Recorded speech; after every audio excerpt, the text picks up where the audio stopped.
नमस्कार, मी ॲक्युपंक्चरिस्ट दीपक पन्हाळे. मागच्या भागात आपण ची म्हणजे काय हे समजून घेतले. आता आपण टाइप्स ऑफ ची समजून घेऊया. ची शरीरात वेगवेगळ्या स्वरूपात कार्य करतं आणि प्रत्येक प्रकाराचं स्वतंत्र कार्य असतं. युआन ची, ओरिजिनल सोर्स ची, पहिला प्रकार आहे.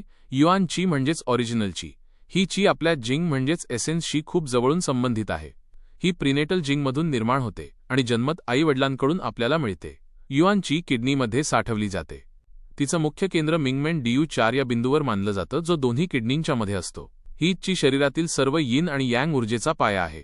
ती संपूर्ण शरीरात वितरित होऊन झँग फू अवयवांच्या कार्याला आधार देते. जीयू ची, फूड ची, दुसरा प्रकार आहे. जीयू ची म्हणजे फूड ची. आपण जे अन्न खातो ते आधी स्टमकमध्ये रॉटन अँड रायपंड होतं. त्यानंतर स्प्लीन त्याचं रूपांतर जीयू ची मध्ये करते.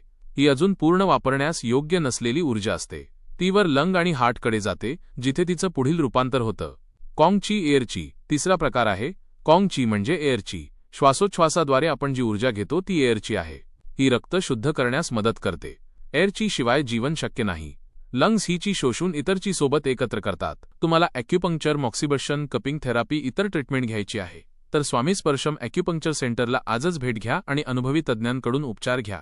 उशीर करू नका.